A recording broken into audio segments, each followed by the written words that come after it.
טוב, בשם השם נעשה ונצליח שנזכה להגדיל תורה ולדירה בתכלית של יראת שמיים, שיעור dédié, d'abord acheté par Michael Ducamp à Yakar, Hashem Varech Otcha Bechol Charlat toi et toute ta famille pour l'élévation de l'âme de Chassid Chaim Mordechai Ben Chana Asoulin, Alav Shalom, Ruach Hashem Tenachenu Began Eden, Elion Vechol Shorvim Imo.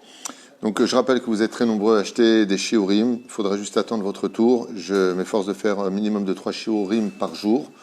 Donc, à part ce que je fais à côté qui n'est pas enregistré, la reine patience Bezrat Hashem, et vous aurez aussi, bien entendu, le shiur pour lequel vous avez dédié pour la Refoua Shlema ou pour l'élévation de l'âme des personnes chéries qui nous ont malheureusement quittés. Refoua Shlema en même temps pour tous les malades d'Israël, Bli Yotze Min HaKlal, qu'on n'entende que de très bonnes nouvelles, amen. La liste est très longue, donc on va commencer notre shiur de la journée. On se retrouvera ce soir, Bezrat Hashem Bli Neder à 8h30 pour le troisième shiur. Tu voulais me donner le nom d'une personne aussi, tu m'as dit? Top. Asbona Sekacha Klalit, 3 choses. D'abord, une fois de plus, je le redis, je le répète, Toda Rabba pour toutes les personnes qui nous soutiennent par les virements bancaires, par PayPal, par Mamash. Votre soutien est très important, Toda Rabba. Donc, je ne vais pas tous vous citer. Vous êtes très nombreux. Mamash, Shachem Vevarech Etrem. J'ai juste, par contre, peut-être Eli Uzan, Toda Rabba pour les paniers de Pessah, Yohanan Lalou Yakar, Esther Ochayon, Irma Aoui, Daniel Billard, voilà, Corinne Marciano, Yesharbe Arbe, Valérie Coste. Reshima Meod Aruka, très longue, donc je ne voudrais pas tous les citer parce qu'après il y en a d'autres pourquoi il ne m'a pas cité, donc et d'autre côté il y en a qui ne veulent pas être cités. Noam Bismit, Toda Rabba, Devra Yuna, Mamash Kulam, Bli Yotze Min HaKlal, soyez bénis. On dédiera aussi ce shiur pour l'élévation de l'âme de tous nos disparus. Malheureusement, il y en a. Et puis en même temps, une grande Refoua Shlema, une grande Refoua Tenefesh, Refoua Tagouf pour tous les malades d'Israël. Alors, regardez, on va parler un petit peu du Sefer Hamidot de Rabbeinu, parce qu'on a vraiment besoin de Rabbeinu dans une période comme la nôtre.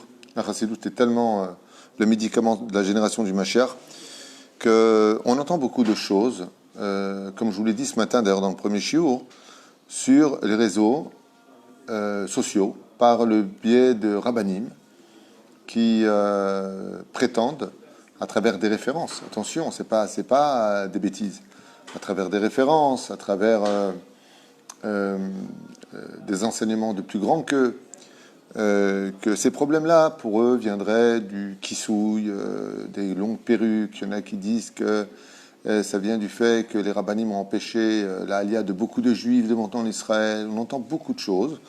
Moi, je dis que c'est très difficile d'avoir la boule de cristal et de dire que chaque événement égale chaque avéra. Il faudrait un prophète d'Israël pour pouvoir être capable de dire que ce qui nous arrive est dû exactement à cela. Alors moi, ce que je vous propose, c'est de revenir un petit peu en arrière, puisque vous savez que le Marsha dans la Gemara de Shabbat, ainsi que d'autres Parshanim, d'autres commentateurs, nous disent que nous avons été sauvés d'Égypte au mois de Nissan, et au mois de Nissan, nous serons, si Dieu veut, sauvés de la dernière galoute, celle d'Ishmaël. Mais d'autre côté, quand on fait un récapitulatif de pourquoi on a tellement souffert, pourquoi est-ce qu'on ne pouvait pas sortir du pays d'Égypte dans lequel nous étions confinés aussi, d'une certaine façon, Moshe s'est posé la question. Ça veut dire que il est tout à fait légitime de se poser la question pourquoi on est dans cette situation. Est-ce que c'est un processus qui appartient à la naissance du Melech HaMashiach et de la Géoula? Est-ce que c'est une punition? Est-ce que c'est une épreuve sur la Emouna? Est-ce que on peut avoir plein de questions. Il y a une chose de sûre, c'est que même si Dieu nous donne des épreuves d'amour, si on a ces épreuves d'amour qui viennent nous frapper à la porte, c'est qu'automatiquement on les mérite, en tant que punition. C'est-à-dire on fait toujours un tikkun dans l'épreuve. Il n'y a pas d'épreuve qui n'a pas réparé quelque chose. Pourquoi? Parce que le Créateur du monde a créé ce monde pour le bonheur, pour le bien. Et donc, si on subit quelque chose, c'est qu'automatiquement, on a un lien avec ça. On a une coordination avec ce qui se passe qui vient nous réparer, nous. Ce qui fait que tout le monde a raison. Si un Rav, par exemple, qui était anti-sioniste, anti-alia, Chazé Shalom, qui a fait du Lachon Hara sur Eretz Israël, alors peut-être que lui, il est concerné par cela. Si une femme, par exemple, elle, son problème à elle, c'était le kissouille, comme beaucoup de ramanim le crient sur les réseaux sociaux, alors peut-être qu'à son niveau, à elle, c'est ce qui la concerne. Mais qu'est-ce que tu ferais de la femme qui a le kissouille et qui correspond à tous les critères? Pourquoi elle est confinée? Vous voyez bien que c'est une généralité. Donc je ne pense pas qu'il y ait de réponse générale du pourquoi des choses, mais que chacun de nous, à l'échelle individuelle, devons trouver la faute, le point culminant qui nous relie à cette souffrance d'être confiné, d'être dans le brouhaha, on ne peut plus ambigu de la parnassa, d'être. Je pense pas qu'on parle de problème général. Pourquoi? Parce que dans le monde entier, il y a énormément de femmes qui portent le kissouille normal, il y a énormément de gens qui font du bien autour d'eux, il y a énormément de bien sur Terre. On ne peut pas non plus. Je dirais même que on a rarement eu, depuis ces derniers siècles, un retour à la Torah au niveau national, comme on est en train de le vivre. Et puis, quand on a créé le pays d'Israël, il fallait bien s'attendre avec un peuple cosmopolite. C'est bizarre, parce que c'est un peuple, mais il est cosmopolite, qui vient avec chacun son rave, chacun sa culture, chacun sa dimension personnelle telle que lui voyait les choses, chacun vient avec la critique de l'autre. On ne pouvait pas s'attendre, après 71 ans, à un pays qui roule dans la perfection des choses, ce qui fait que les défauts d'Israël ne sont rien d'autre que la résultante de la création de l'État d'Israël par des Ashkenazim, des Sfaradim, des Éthiopiens, des Yéménites, des Russes, toutes sortes de personnes venues du monde entier, avec un langage différent, une façon de voir différente. On ne pouvait pas s'attendre à autre chose. Déjà que dans les communautés où vous allez dans une synagogue algérienne, marocaine, tunisienne, c'est des embrouilles les uns avec les autres. Alors imaginez maintenant quand un Tunisien rencontre dans une synagogue un Algérien qui rencontre un Russe, qui rencontre un Éthiopien, qui rencontre chacun va vouloir pousser un peu ou tirer le drap de son côté. Ce qui fait que c'est tout à fait légitime. La reine, il est pour moi en tout cas, au niveau du moussard, impératif que chacun de nous, faisons une introspection, à savoir, pourquoi on est confiné. Pourquoi, par exemple, il y a des gens, je vous donne un tout petit exemple, qui ne sont pas confinés dans la même souffrance que d'autres. Celui qui est dans une belle villa, avec sa piscine, son jardin, ses enfants, il a le compte bancaire qui pourrait le laisser vivre facilement pour 1 an de salaire.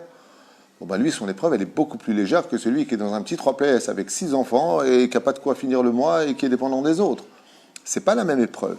Mais la reine, je pense qu'il est impératif que chacun de nous trouvions en nous qu'est-ce qui n'a pas été, qu'est-ce qui ne va pas. Parce qu'on sait tous très bien, comme l'enseignent toutes les chassidoutes, que Beshat Sahar, dans un moment de malheur, il est impératif d'arranger un truc qui n'allait pas chez nous. C'est vrai, on parle souvent de prendre sur nous une mitzvah supplémentaire. Vous connaissez cette notion? Prends sur toi une mitzvah. C'est vrai. Attention, c'est vrai. Mais ce n'est valable qu'à la condition où tu as arrangé ce qui était médiocre. Le mec, il est médiocre, il est colérique à la maison, il insulte tout le monde, mais il a pris la mitzvah de mettre 3 tzedakot par jour. Non, arrête ta tzedaka et sois plus sympathique avec les autres. Donc, d'améliorer d'abord ce qui n'allait pas, ce qui était le hic de notre vie par rapport à notre vitrine, notre judaïsme, donc d'arranger cette dimension. Il y a une faute qui réunit toutes les autres.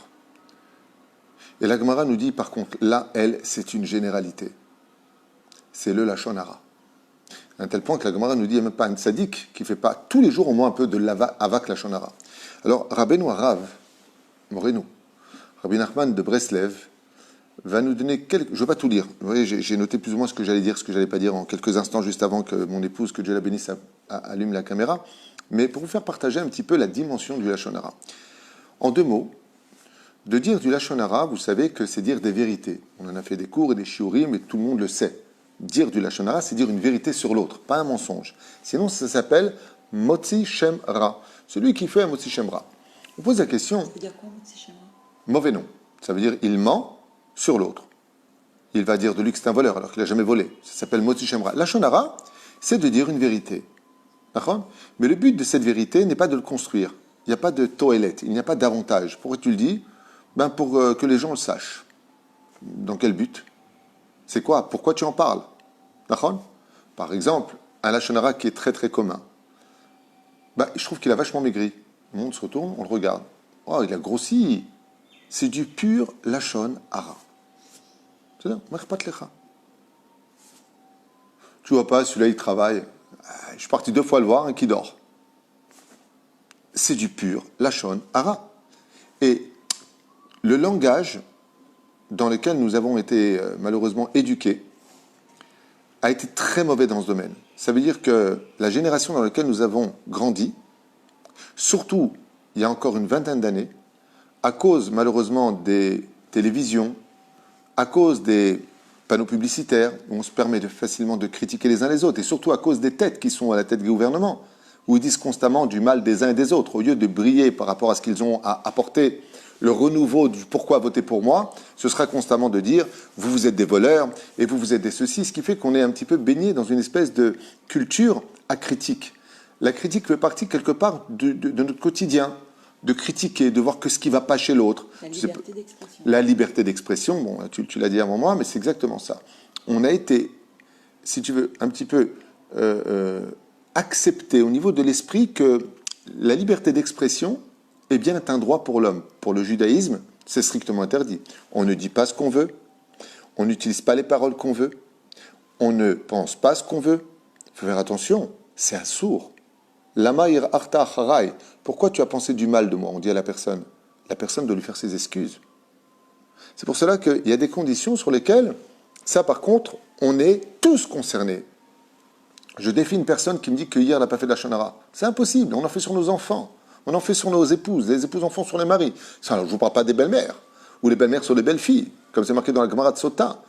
L'un parlera constamment, c'est ma belle-fille, je vous souhaite de ne pas tomber sur la même belle-fille que moi. Pourquoi qu'est-ce qu'elle a ta belle-fille? Imagine. Et le pire, c'est pas ça. Le pire, c'est pas ça. C'est quand tu laisses des trous noirs. Tu sais quoi les trous noirs? Quand tu rentres dedans dans l'espace, tu sais pas dans quelle dimension tu arrives. C'est quand le Lachon Hara est le plus sournois du monde entier. C'est quand tu viens tout dire sans rien dire. Tu sais comment on fait? Non, je préfère pas te dire. Alors le mec il s'imagine quoi? Que c'est un violeur, un arnaqueur, un voleur, un pouilleux, un... Pourquoi tu as ouvert ta bouche? Quelle est donc la punition que la Torah nous donne par rapport au Baal Lachon Hara? Deux choses. Celui qui fait du Lachon Hara, il a deux choses. La première, c'est qu'en général, les maladies de peau s'installent sur lui. La deuxième, et qui est la plus connue de toutes, c'est qu'il est isolé dans sa maison.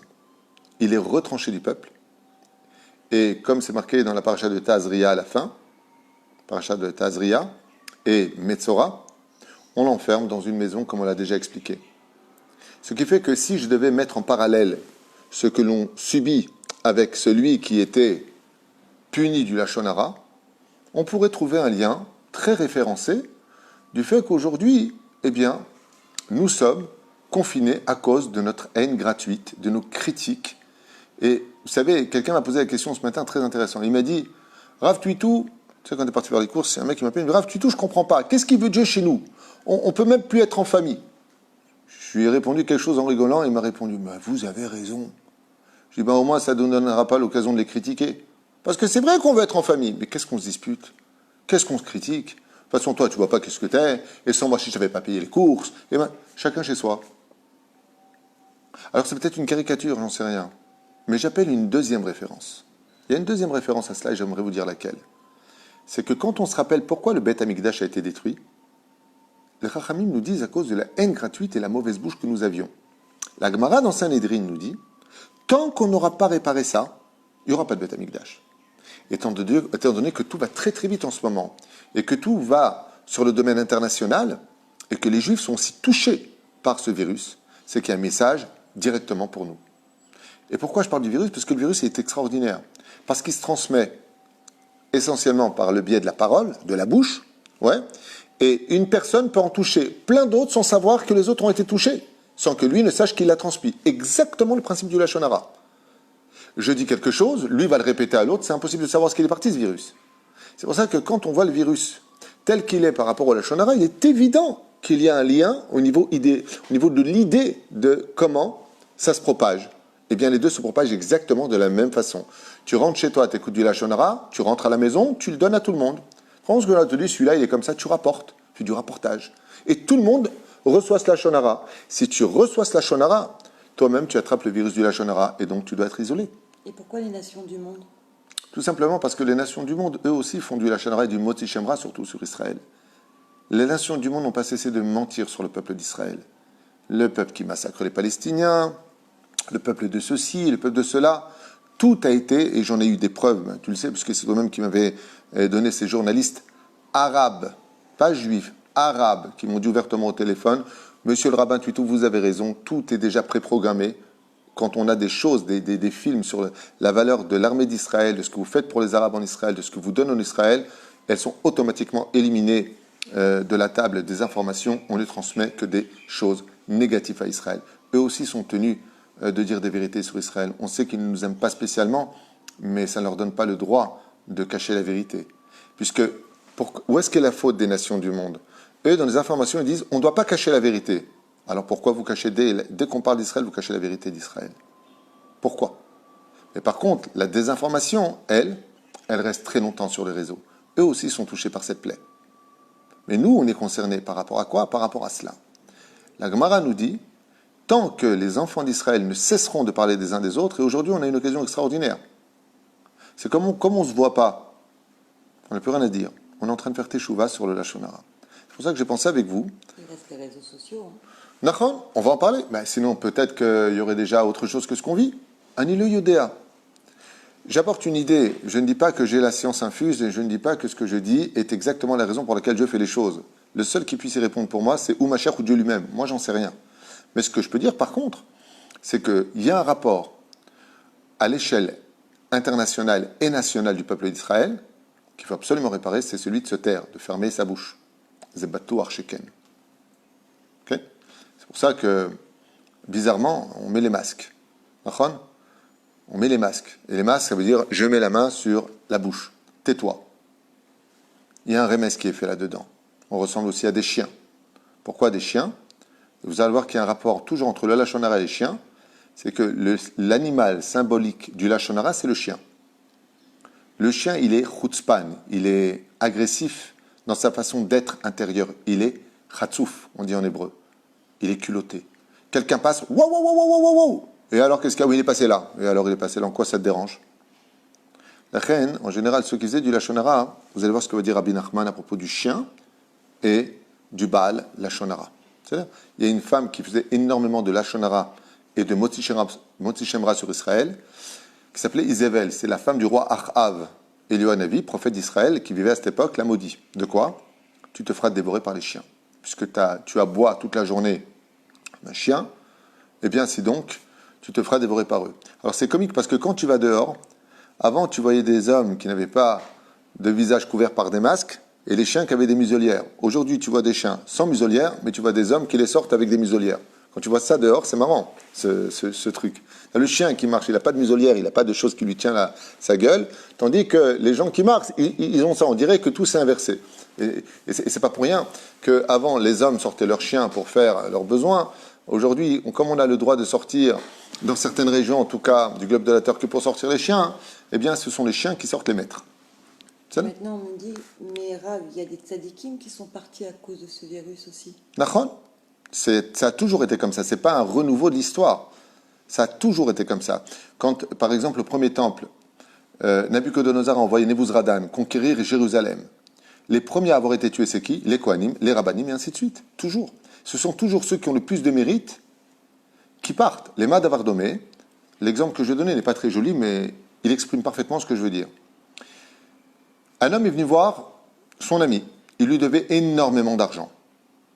Et son ami est en train de compter tout ce qu'il avait sur la table.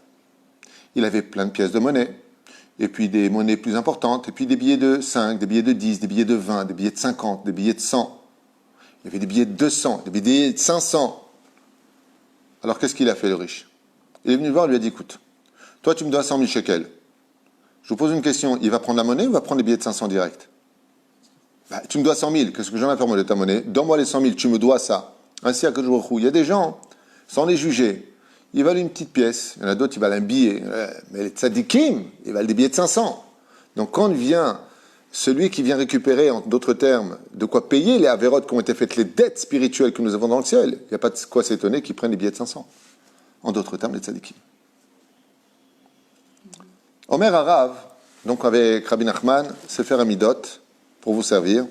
J'adore ce Rav. Pourquoi le Lashon Hara d'abord est-il si grave? Bémet, Maud Manienne, pourquoi est-ce que c'est une épée qui se retourne toujours contre nous quand on fait du Lashon Hara? Cette métaphore, je l'avais déjà donnée il y a plusieurs années sur mes shiurim, sur toratraim.net, pour ceux qui sont intéressés par mes enseignements. Il y en a qui ne le sont pas, je respecte. On a le droit de ne pas être d'accord avec moi, tant que c'est moi qui parle, mais si c'est la Torah, je ne suis pas d'accord. Un père avait un fils qui s'appelait Moshe. Puis il avait un deuxième fils qui s'appelait Mordechai. Il avait deux fils, Moshe et Mordechai. Puis une fois, il y a Christian qui vient voir le père et il dit, tu sais, ton fils Moshe, c'est une poubelle, c'est une ordure. Il se comporte mal, il parle mal, c'est un ceci, c'est un cela. Le père a dit, écoute, Christian, sois gentil, on sait que tu n'aimes pas les juifs, reste à ta place, laisse-nous tranquille, ne fréquente pas mon fils, Todaraba. Le lendemain, vient Mohamed, et il dit, tu sais, ton fils Moshe, c'est une ordure. Le père dit, Momo, Enemuna Bagoïm, Esav sonné les Yaakov, Ishmael sonné les Yaakov. On sait que vous ne nous aimez pas, vous voyez que le mal chez nous, on n'est jamais bien, on n'est jamais parfait, vous êtes des super. Laisse-nous tranquille. Fréquente pas mon fils. Le troisième jour vient Bruce Lee. Il dit, tu sais, ton fils, il n'est pas bien. Il dit, ça, Brabit, qu'est-ce que tu connais toi? Laisse-moi tranquille.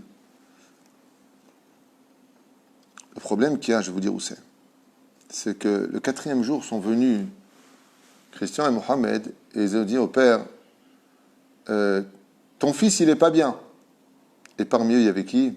Il y avait Mordechai. Il y avait le frère de Moshe qui était à côté. Et là, les deux, ils ont dit, qu'est-ce que tu penses de ton frère? Ah ouais, c'est une poubelle, c'est une ordure. Et là, le père, il a regardé Mordechai, il lui a dit, espèce d'imbécile. Tant que ça venait des nations du monde, étant donné qu'on sait, comme l'a dit Rabbi Shimon Yochai, qu'ils ne nous aiment pas, Dieu ne tient pas compte du mal des nations du monde, de ce qu'ils disent de nous. Mais les nations du mal, comment est-ce qu'ils arrivent à nous faire du mal? Ils utilisent les paroles que nous disons entre nous, les Juifs, et il dit, alors qu'est-ce que tu dis maintenant? C'est pas moi qui parle, c'est pas Momo qui parle, c'est pas Christian, c'est pas Bruce Lee qui parle, c'est vous-même qui le dites de vous-même. Et Dieu dit, mais qu'est-ce que vous faites, mes enfants? Maintenant, j'ai plus d'arguments pour vous sauver. D'où la gravité du Lachon Hara. Le Lachon Hara, c'est de déposer dans les mains des nations du monde une épée pour nous tuer, nous. Pour nous chasser nous-mêmes. Parce que comme quand nous, juifs, on critique les religieux, on critique les rabbinim... Absolument. Quand nous, on critique les religieux, on critique même les chilonimes, on se critique les uns les autres au lieu de nous remonter rien qu'on se rabaisse. Ah, les religieux, surtout les religieux en ce moment, puisque c'est marqué dans Sota que on en aura marre des religieux. On a filmé encore ce matin, là, il y a un groupe, il y avait Sachakol, 20 personnes qui ont prié dans une synagogue à Bnei Brak. 20 abrutis. 20 abrutis. L'armée rentre, elle les sépare. C'est dans tous les réseaux sociaux, voilà les religieux. C'est l'onachon. C'est mamash l'onachon. Bnei Brak, il y a le Rav Gobert qui est là-bas, la très grande majeure partie des gens ne sortent pas, mais tu as toujours un groupe d'imbéciles. Et là, c'est l'occasion de verser du sang sur le monde de la Torah, le monde religieux. Tu as un pervers, tu as un mec qui a violé sa fille, un chassid. Il aurait violé sa fille, un débile mental qui a fait l'hôpital psychiatrique 3 ans, machin truc chouette. Ça y est, c'est dans tous les religieux. Il n'y a pas marqué un chassid qui a isolé, qui a fait 3 ans d'hôpital psychiatrique, un récidiviste, comme l'aurait dû faire les informations normales. Non, Mapitom, la photo du Streimel, la photo du chassid, pour qu'on ait une belle image symbolique de voilà les religieux ce qu'ils sont, alors que pas du tout. Ça, c'est du Motzi Shemra. Tant qu'on n'aura pas réparé ça, c'est pire que tous les négifim, c'est pire que tout sur Terre. C'est un virus qui n'a pas de takana. Velachen. Amesaper Lachon Hara dit Rabbi Nachman du Breslev, Sruto Yagan Alenu Amen. Celui qui raconte du Lachon Hara. Et juste avant de commencer, bien entendu, j'ai oublié le principal, parce que je m'étais lancé dans d'autres pensées, mais pour qu'on partage jusqu'au bout, Moshe Rabbeinu Alav Shalom, quand il a vu les enfants d'Israël souffrir en Égypte, il s'est mis à pleurer. Il a dit, à ce point-là, on est pourri, à ce point-là, Dieu y voit. Ok, il fallait attendre le temps de Brit Ben Ametarim, tout ce que tu veux, mais on a dit qu'il n'y avait pas d'épreuve si on ne méritait pas. Moshe, il n'a pas compris, je ne comprends pas. Il y a des gens qui meurent, des gens malades, des femmes qui sont violées. Combien? Il n'a pas compris. Mais à un moment, il va dire, Atayadati, Zéou, maintenant j'ai compris. Quand il a vu le mal qu'on disait, nous, des uns et des autres, qu'on se critiquait, Moshe Rabbeinu, il a dit, maintenant j'ai compris pourquoi toutes ces épreuves. Maintenant j'ai compris pourquoi personne n'arrive à sortir du pays d'Égypte. Vous êtes confinés dans le pays d'Égypte. à cause du Lachon Hara. Mida keneged mida. Comme vous libérez votre langue à l'extérieur de vos murs, Dieu remet la bouche à l'intérieur des maisons. Et c'est ça ce qu'a compris Moshe Rabbeinu. Il est dit, Ata yadati, moi je viens sauver Datan et Aviram, je vous sauve de la mort, et vous, vous allez me vendre à Pharaon. Je rappelle qu'en Eretz Israël, le gouvernement a fait proposer que celui qui vend son frère aux impôts prendra 10% de la somme qui le ruineront. Est-ce qu'on a le droit de vendre son frère? Assour. Non seulement on a fait de nous, avec la tikchoret, avec les médias, que de dire du mal des uns et des autres, de se critiquer, c'était permis, la vulgarité de s'insulter, mais pire, même de se vendre, c'est devenu permis. Ça veut dire qu'on a ouvert des frontières qui sont irréparables. Et vous allez entendre maintenant ce que va dire Rabbi Nachman. Donc on a vu qu'à l'époque de Moshe, qu'est-ce qu'il a compris Moshe? Pourquoi tellement de souffrance, un esclavage terrible, on n'avait pas le droit de penser, pas le droit d'agir, rien. Coup de fouet, taisez-vous, confiné en Égypte. Pourquoi? La Lachon Hara. Pourtant, on avait gardé la langue, les vêtements, les non-juifs. On a fait tout ce que Moshe nous a dit. Il y en a d'autres qui disent oui, c'est vrai, mais pire que ça encore. Il y en a qui n'attendaient pas la Géoula. Alors ils sont morts en Égypte, carrément. Ils n'attendaient plus la Géoula.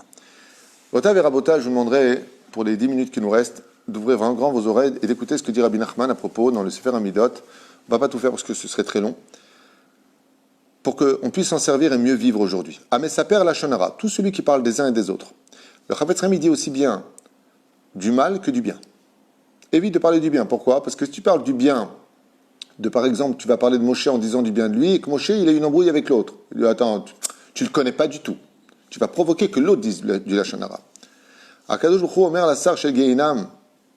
Écoutez bien. Rabbi Nachman, il rapporte comme ça, il dit, celui qui fait du Lachon Hara, Dieu, il dit à l'ange du Geinam, qui s'appelle Douma, Ani alav milemala, va'ata milemata. Dieu dit, lui, je m'occupe de lui dans le monde d'en haut, vis-à-vis de Sheneshama, je lui prépare ce qu'il faut. Et il dit à l'ange du Geinam, toi, je te le laisse dans le monde d'en bas. Tu peux lui pourrir son mazal, et tu peux commencer à le redresser. Et takanato yasok batora viashpil da'ato. Et il dit Rabbi Nachman, cet homme qui fait du Lachon Hara, il a intérêt à s'occuper de l'étude de la Torah et de devenir beaucoup plus humble, car la refoua du Lachon Hara, c'est l'humilité. Ça veut dire que Rabbi Nachman explique que celui qui fait du Lachon Hara, c'est quelqu'un qui a beaucoup d'orgueil en lui. Il se voit toujours supérieur aux autres. Gamal Yedeze, lo yavo l'idée Lachon Hara. Mais si il étudie la Torah et qu'il se considère comme étant une poussière de ce monde, comme on le dit, même celui qui parle de moi, qu'est-ce qu'on fait? Je suis rien, moi. Qu'est-ce qu'il parle de moi? C'est-à-dire, moi, je suis toujours très, très embêté quand quelqu'un me dit vous m'avez vexé, je suis gêné. Si tu existais moins, tu ne serais pas vexé de ce que je dis. Il y a des choses qu'on enseigne, et puis il y a des marloquettes, il y a des gens qui... Il n'y a pas besoin de se vexer de personne. Tu peux lui dire écoute, ce que tu as dit, c'est pas bien, ça m'a un peu touché. Il est vexé. L'autre, ça rire. À l'aider, la Lachon Hara, Magdi la vonotav. Celui qui fait du Lachon Hara, il agrandit sa faute pi 3. 3 fois, dit le Rabbi Nachman. Quoi? Il dit Pashut Meod, il a tué, il a fait de la Vodazara parce qu'il a écouté son Yetzer Hara, et c'est comme si il est rentré dans la vie privée de l'autre. Ça veut dire que c'est les 3 avérotes les plus graves. Je continue. Mishidover Ra à l'Israël, celui qui dit la moindre parole de mal sur le peuple d'Israël, ou sur la terre d'Israël, la Sof Yahele Alpiv. Tu peux être certain que la maladie finira par toucher sa bouche. Enseignement de Rabbi Nachman. Kshena Ava ben Israël, quand les Juifs ne s'aiment pas et se critiquent les uns les autres, Nasim Olche Rachil. De là se forment les rapporteurs. Alidé Olche Rachil, Nasim Letzim. Et cette avéra est si grave qu'on en devient des moqueurs. Donc quel est le pire que celui qui fait du Lachon Hara ou le rapporteur? Celui qui se moque. Comme font les médias toute la journée, à se moquer du monde de la Torah, des rabbanim, des religieux. Shem Yazor. Il y a un proverbe de la Chassidoute, j'ai oublié qui l'a écrit, qui dit « Tout celui qui parle du mal des rabbanim finira automatiquement par dire du mal d'Hachem lui-même. » C'est ça. À l'aider la Lachon Hara, « En la adam heshek lilmod » Celui qui parle des uns et des autres toute la journée, Dieu lui retire l'envie d'aller étudier la Torah. « Gam evazeh et tzadik » Et non seulement il n'ira pas voir le tzaddik, mais il va même dire du mal du tzaddik. Alors, Il y a deux livres qui le réfèrent, le Chafetz Chaim dans la Shonara, les lois du Lashon Hara, et dans le Chovot Alevavot Perek Gimel, que tout celui qui dit du mal d'un juif, oui, ça veut dire pour lui faire du mal. Le but, c'est une parole de gnaï, ça veut dire une parole qui va lui faire défaut. Okay? Il prend toutes les avérotes de celui dont il a parlé et il lui donne toutes ses mitzvot. C'est-à-dire que tu viens, tu parles d'une personne, de toute façon, lui, c'est de façon, très facile à faire. Il dit, au moment où tu dis ça, qu'est-ce qu'il fait Hachem? Il prend toutes les avérotes que l'autre il a fait de qui t'a dit du mal et il les met sur toi, sur ton compte. C'est toi qui vas les payer pour lui. Et par contre, toutes les mitzvot que toi t'as fait depuis ta jeunesse, elles vont chez celui de qui t'a dit du mal. C'est bien. Al-Yedei Lashon Hara en Adam Cheshek Lilmod. Rabbeinu il écrit Mi she'en mekabel Lashon Hara al tzadik, celui qui ne reçoit pas de critiques sur les tzadikim, Al-Yedei iske li'imanot im tzadikim, finira lui-même par être tzadik. Celui, par exemple, dit du mal d'un tzadik. Il ne le reçoit pas, il dit Chaz v'shalom, je ne veux pas écouter ça. Il dit il partira de ce monde et son nom brillera comme les tzadikim. Dieu le comptera parmi les tzadikim parce qu'il n'a pas reçu de la shonara sur ceux qui étaient des tzadikim. Les gens vulgaires, automatiquement, sont des spécialistes du lashon hara. Tous ceux qui ont de la vulgarité dans la bouche, qui n'ont pas de problème de dire PU, toutes sortes de mots, MERDE, de toute façon, des mots vulgaires. Tu peux être certain que leur bouche est remplie de lashon hara car la critique de l'autre pour eux est un droit. Ça veut dire, eux, ce sont des gens qui sont Yorshim Gehinam Hashem Ishmor Virachem. La Shonara en omro, At Shekofer Ba'ikar V'chote B'Hashem Uvaretz. En d'autres termes, on ramène d'ici choses un peu dures. On avance. Mutar Lomar la Shonara al Bal Mahloket. Par contre, s'il y a des gens qui font des mahloket, qui font des conflits, des perturbateurs du peuple d'Israël, des gens qui veulent le mal d'Israël, les gens qui ne veulent pas que le peuple d'Israël aille selon la Torah, mitzvah de dire du Lashon Hara. Mutar Lomar la Shonara al Bal Mahloket. Ces gens-là, par contre, c'est pas du Lashon Hara de dire non, il ne faut pas l'avancer, lui c'est un rachat, il dit du mal. Dans ce cas-là, c'est pas du Lashon Hara. Amotzi Shemra al Chavero. Celui qui sort un mauvais nom, par contre, En lo mechila olamit. Il n'existe pas de pardon pour l'éternité pour lui. Exemple. Une fille était en shidduch avec un garçon, et puis ils ne se sont pas entendus, la fille l'a très mal pris. Ou le garçon l'a très mal pris. Ils se séparent. Et là, ils vont commettre l'erreur fatale qu'ont commis une grande partie de la jeunesse sur Facebook, sur Twitter, sur Instagram, piqué collégramme. Ils vont commencer à... Vous ne savez pas qui c'est un mec comme ça, c'est une fille comme ça.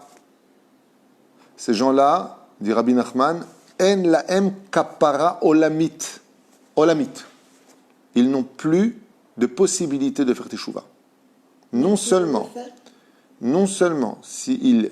Attention, je ne parle pas, par exemple, si une personne a fait un shidduch avec un pervers narcissique, à la condition où il a été analysé comme réellement pervers narcissique. Parce qu'aujourd'hui, tu as un mec qui dit un peu dur comme ça, ouais, pervers narcissique. Les gens ne savent même pas c'est quoi un pervers narcissique. Ça comprend des points très précis, il faut être spécialisé dans le domaine. D'accord ? On va avoir un pot sec. Il faut un moré aura. On ne fait pas ce qu'on veut. On demande l'autorisation à Beddin. En disant, voilà, il y a ça et ça et ça, publié. Dans ce cas-là, c'est moutard. Pourquoi ? Toi, tu aurais voulu que ta meilleure amie, elle savait que ce garçon qui allait épouser ta fille, c'était une personne qui allait la faire souffrir. Il le savait, il la laissait faire. C'est pas joli. Mais pour cela, étant donné qu'on est dans un monde au sang chaud, où chacun croit que lui-même est Dieu, il est préférable d'aller voir un chacham, de lui expliquer la situation, de lui montrer, par exemple, la lettre du psychiatre ou une édoute, des témoignages qui expliquent vraiment qu'il y a un problème. Et Beda'at Torah uniquement, ça veut dire avec l'autorisation d'un Da'at Torah, d'un Rav important, on pourra éventuellement publier une chose. Mais sinon, c'est strictement interdit de publier. Les gens auraient beaucoup plus à gagner de tourner la page et de ne pas perdre de temps avec des gens qui les ont menés à des échecs que de les publier et de prendre toutes les avérotes. Pourquoi ? Parce qu'il est très possible que cette personne-là, ce coup-là, elle a été maladroite, mais que ce n'est pas une mauvaise personne, ou qu'elle était dans une période difficile, ou psychologiquement atteinte, en dépression. Donc, elle lui a promis, ouais, viens, on se marie, d'un coup, le mec, il la jette, ouais, faites gaffe à lui, il m'a tout promis, moi, j'aurais pu faire d'autres shidduchim, il m'a fait perdre du temps. T'as pas le droit de faire ça. Il faut un avis, comme tu vas prendre un avis médical pour te soigner pour le médicament, pour soigner la situation, il faut un avis rabbinique. Parce que le rab, lui, voit avec ses yeux à lui, à distance, tandis que toi, tu vis avec les nerfs. Donc tu n'es pas objectif. Et si maintenant cette personne elle a publié quelque chose de mal sur une autre personne et qu'après ils se sont arrangés, ils sont retournés ensemble, ils sont redevenus amis. Ça arrive souvent. Oui. Dans ce cas-là, le problème qu'il y a, c'est que malgré tout, il y a une très belle histoire comme ça avec le Rav Rapoport, pendant que lui il s'est pris la tête avec un Khanvani, un très grand Rav d'Israël à l'époque à Jérusalem, s'était pris la tête avec un patron d'une épicerie pour une question de monnaie qu'il avait rendu pas rendu. D'accord ? Bah, sauf eux, ils ont fait la paix. Mais jusqu'à la fin de sa vie, le propriétaire de l'épicier, jusqu'à la fin de sa vie, quand il rendait la monnaie, les gens regardaient devant lui, bien sûr qu'il a bien rendu la monnaie. Ça reste, on laisse des tâches. Et cette tâche-là, elle est très dure à enlever. Donc c'est dur de faire ces choses. À partir du moment où tu as publié une chose, pour la récupérer, très dur. Il faut constamment publier un démenti, demander pardon non-stop pendant des mois et des mois pour être certain que ça arrive chez tout le monde pour pouvoir réparer. Mais Rabbi Nachman, il dit, il n'y a jamais de désespoir. Il dit, Tikkun Lashon Hara, Amirat Aktoret. S'il a fait du Lashon Hara, il y a plusieurs options. Qu'il étudie les lois du Lashon Hara, qu'il arrête d'en dire, qu'il prenne sur lui la mitzvah Tamid Lekav Srut, Lekav Zechut, et qu'il lise les Ketoret. Et c'est très bizarre parce que, regardez ce qui se passe. Pour le Lashon Hara, Rabbi Nachman, il dit, Tikkun, le Lashon Hara, Amirat Ketoret. D'accord, je vous le montre, j'ai même souligné pour vous le lire, de lire les Ketoret. Et tous les Mekoubalim, ils disent que pour enlever le virus, qu'est-ce qu'il faut lire? Les Ketoret. Vous voyez que c'est le même médicament. Ce qui fait que pour le kissouille, pour ceci, pour cela, les mecs qui ne mangent pas cachère, c'est à cause de ça. Ils ne veulent pas faire leur aléa, c'est à cause de ça. La femme met des perruques, c'est à cause de ça. Mais ça, c'est à l'échelle individuelle. Mais à l'échelle clalite, il y a des choses ici qui parlent et qui se rejoignent dans le tikkun. À l'aider la shonara, negaim baim alav. Et quand une personne fait du lashonara, Kadosh Baruch Hu, il envoie des choses, des negaim. Vas-y, negaim, nagif, des virus. À cause du lashonara, dit Rabbi Nachman, mazen negaim. Negaim, c'est des maladies qui vont l'atteindre et l'affaiblir. Negaim, nivgati, negaim. On appelle ça nagif. Et pour finir, Amagdil avonot l'ad shamaim veraou le salko be'even. Et Rabbi Nachman finit dans cette phrase en disant, celui qui fait du lashon hara, il ne cesse de faire monter toutes les fautes avec lui qu'il a fait jusqu'au ciel, et il serait digne d'être lapidé avec des pierres. Et pourquoi Dafka avec des pierres? Waouh! Parce que les pierres ne parlent pas. Elles n'ont pas de bouche. C'est pour ça que Ba'avanim, il dit, attention, on n'a pas dit qu'il faut le faire. Il a dit, il serait digne. On a comme ça, dans la Gemara, Resh Lakish, Rabbi Shimon Resh Lakish, qui une fois partait vers une ville avec son ami. Ils étaient les deux sur un âne et ils avançaient vers la ville. Et l'ami dit à Rabbi Shimon Resh Lakish, il lui dit, mais pourquoi tu vas dans cette ville? Là-bas, les Juifs font tous de la Vodazara. Qu'est-ce qu'a fait Resh Lakish? Il est descendu de son âne, il a pris des cailloux par terre et les a mis dans sa bouche. Il lui a dit, Chazve Shalom, d'entendre du Moti Shemra sur le peuple d'Israël. Il lui a dit, tu fais des mensonges. Vous savez, le Rav Lao, c'est le grand rabbin d'aujourd'hui de Tel Aviv. Et à la radio, j'étais en train de rouler la dernière fois, il y a plus de 6 mois, et dès qu'on veut critiquer un petit peu les Juifs qui ne sont pas bécédaires, on parle de Tel Aviv. Et le Rav Lao, le père du Rav David Lao, qui est aujourd'hui grand rabbin d'Israël, donc on parle de son père, c'est lui le grand rabbin de Tel Aviv, Ashkenaz, et il s'est mis dans une grande colère. Il a dit, mais je suis choqué d'entendre qu'à chaque fois qu'on veut prendre un mauvais exemple, on parle de Tel Aviv, Tel Aviv, Tel Aviv. Il y a plus de 450 Talmudei Torah à Tel Aviv, de quoi vous parlez? Il y a des synagogues tous les coins de rue à Tel Aviv. Alors c'est vrai que Tel Aviv, il y a des endroits, les manifestations d'homosexuels, les quartiers d'homosexuels, ça roule le Shabbat Chofshi Chotchi. Il dit Nachon, c'est vrai, mais il y a aussi énormément de Juifs qui respectent la Torah des Mitzvot à Tel Aviv. Énormément de Batek Neshot, énormément de Kolélim qui ouvrent. C'est vrai, on est partis ensemble plusieurs fois. Il y a énormément de Kolélim qui ouvrent aussi à Tel Aviv. Mais pourquoi je vous ai raconté ça? Parce que quand l'ami de Resh Lakish dans la Gemara, il a entendu du Lashon Hara, Resh Lakish, de son ami sur la ville, qu'est-ce qu'il a fait? Il a pris des cailloux, les a mis dans la bouche. C'est exactement ce que dit Rabbi Nachman. Pour lui faire comprendre à l'autre, il aurait été préférable pour toi d'avaler des cailloux que de sortir des mauvaises choses sur le pays d'Israël ou sur les habitants d'Eretz Israël, du peuple d'Israël. Voilà, on s'arrêtera là pour aujourd'hui. Bracha, Batzlacha, et que Bémet, on se pose la question si on est bécédaire dans ce domaine ou pas. Il y a des gens qui sont très difficiles, qui sont inassociables. Il y a des gens qui sont atteints d'une pathologie psychologique, qui font tout le temps du mal. Mais ça ne nous donne pas, à nous, le droit de dire du mal d'eux. On a le droit de s'en éloigner, mais pas de leur manquer de respect. Kol Tov, venez très bien. 8h30 bli neder ce soir pour le 3e shiur.